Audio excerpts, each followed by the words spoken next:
Whispers in the Pines, a town shrouded in darkness. Clemens, North Carolina, a small town cloaked in the tranquility of the South. Lush pine forests whispered secrets in the wind, but beneath the idyllic facade, a darkness festered. At 2749 Nob Hill Drive stood a house. It was a place where shadows danced and evil lingered. Neighbors spoke of strange noises emanating from within. Little did they know a nightmare was unfolding behind those walls. His name would be whispered in hushed tones, a name synonymous with evil, Pazuzu Algarad. John Alexander Lawson was born on August 12, 1978. He was an unremarkable child, quiet and withdrawn. His parents' divorce left an indelible scar on his young psyche. School became a battleground. John was bullied relentlessly, his awkwardness a target for his peers. He retreated further into himself, seeking solace in the pages of dark literature. He devoured books on Satanism, the occult, and the macabre. As John grew older, his interest in the occult deepened. He renounced his birth name, adopting the moniker Pazuzu Algarad. Pazuzu Algarad. The name itself sent shivers down the spines of those who dared speak it. Pazuzu, a powerful demon of ancient Assyrian and Babylonian mythology. For John Lawson, Pazuzu was more than just a name. He was a symbol of power, an embodiment of the darkness that consumed him. He began to alter his appearance, transforming himself into a living embodiment of his demonic namesake. He filed his teeth into sharp points, giving him a predatory grin.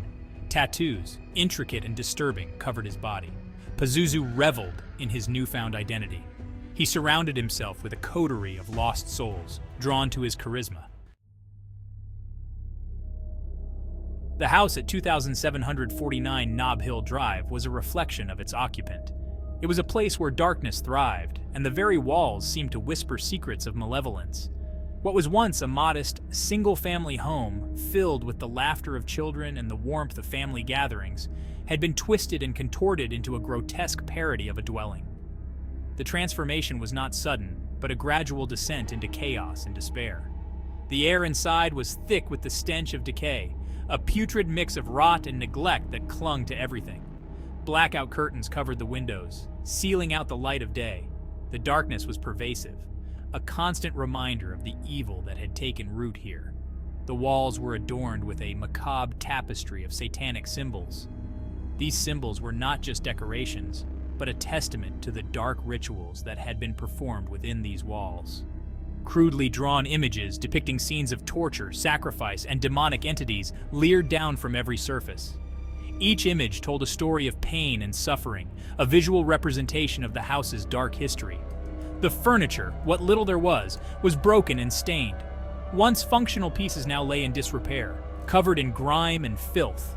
Empty beer cans, liquor bottles, and used syringes littered every surface. The detritus of a life lived in squalor and addiction was everywhere, a stark contrast to the home's former glory. The kitchen, once a place of nourishment, was now a breeding ground for bacteria. The counters were covered in moldy food, and the sink was filled with dirty dishes that had been left to fester.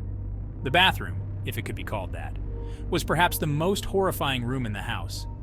The toilet was clogged and overflowing, the bathtub was stained with rust and grime, and the mirror was cracked, reflecting a distorted image of the room's decay. The broken mirror seemed to symbolize the shattered lives of those who had once called this place home. It was a reflection of the house's descent into madness. The hallway, with its flickering lights and peeling wallpaper, was a corridor of nightmares. Each step taken echoed with the memories of the past, a haunting reminder of the evil that had found its nest here. Among the debris, an old family photo lay forgotten, covered in dust. It was a poignant reminder of what once was, a glimpse into a happier time before the darkness took over. From the outside, the house at 2749 Nob Hill Drive looked like any other abandoned home, but those who dared to venture inside knew the truth. This was where evil had found its nest, and it had no intention of leaving. The locked door at the end of the hallway was a mystery. No one knew what lay behind it, but the ominous symbols painted on its surface suggested that whatever it was something best left undisturbed. In a corner of the living room, a dusty old book with strange markings lay open. Its pages were filled with cryptic symbols and incantations, a testament to the dark practices that had taken place within these walls. A single candle flickered in the darkness, casting eerie shadows on the walls. It was as if the house itself was alive, breathing and watching, waiting for its next victim.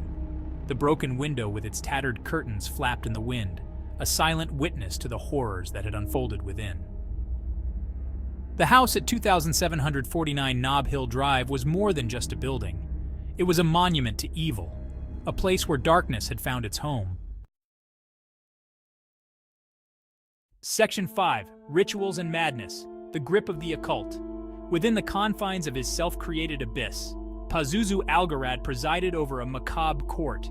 He drew in lost souls, offering them a sense of belonging in his twisted world. His followers, blinded by their own desperation, willingly subjected themselves to his will. They participated in his rituals, chanting incantations from ancient texts and sacrificing animals. The air crackled with a palpable sense of evil, fueled by their collective madness. They believed they were tapping into something ancient and powerful. But in reality, they were merely pawns in Pazuzu's twisted game. Section 6. Unearthing the Depths, Victims of the Abyss. The true extent of Pazuzu Algarad's crimes remained hidden for years. The house on Nob Hill Drive, shrouded in darkness and secrecy, became a tomb for those unfortunate enough to cross his path. But the truth, as it often does, eventually found its way to the surface. In 2014, the Forsyth County Sheriff's Office received a tip. 2 men had gone missing, last seen at the house on Nob Hill Drive. Armed with a search warrant, officers descended upon the property. What they found inside would shock even the most seasoned investigators. The house was a charnel house, a repository of unimaginable horrors. Buried in the backyard, hidden beneath a thin layer of dirt and leaves, were the skeletal remains of 2 men. A community in shock whispers turned to screams. The discovery of the bodies sent shockwaves through the quiet community of Clemens. Neighbors who had once whispered about the strange occurrences at 2749 Nob Hill Drive were now confronted with the horrifying truth. The house they had tried so hard to ignore was a breeding ground for evil. The media descended upon the town, eager to report on the gruesome details of the case. The house on Nob Hill Drive became a macabre tourist attraction. The residents of Clemens, once proud of their peaceful community, were now forever linked to the horrors that had unfolded in their midst. The investigation into Pazuzu Algarad and his followers intensified. The trial and its aftermath. A Glimmer of Justice. The trial of Pazuzu Algarad and his co-defendants, Amber Birch and Crystal Matlock, began in 2015. The courtroom was packed with journalists, curious onlookers, and family members of the victims. The prosecution presented a mountain of evidence, including DNA evidence linking Algarad and Birch to the murders. Algarad, true to his nature, remained defiant throughout the trial. He maintained his innocence, claiming that his followers were responsible for the murders. However, the jury was unconvinced. In October 2015, Pazuzu Algarad was found guilty of first-degree murder. He was sentenced to life in prison without the possibility of parole. The convictions brought a small measure of closure to the families of the victims. Raising the past, erasing the House of Horrors. Following the trial, the house at 2749 Nob Hill Drive stood as a grim reminder of the horrors that had transpired within its walls. The community, eager to move on from the tragedy, petitioned for the house to be demolished. In 2016, their request was granted. The house where Pazuzu Algarad had orchestrated his reign of terror was razed to the ground. Bulldozers tore through the structure, reducing it to a pile of rubble. The demolition of the house marked a turning point for the community. It was a symbolic act, an attempt to erase the past and reclaim their neighborhood. Echoes of Darkness, Lessons from the Abyss. The Pazuzu Algarad case stands as a chilling reminder of the darkness that can lurk beneath the surface of seemingly ordinary lives. It highlights the importance of vigilance, the need to be aware of the signs of mental illness and extremism. Pazuzu Algarad's transformation from John Lawson to a self-proclaimed demon worshiper and murderer serves as a cautionary tale. The case also highlights the importance of community and the need to look out for one another. The residents of Clemens have vowed to learn from the past. They are working to create a more inclusive and supportive community. By confronting the past, learning from its lessons, and working together, we can strive to create a world where such tragedies are less likely to occur.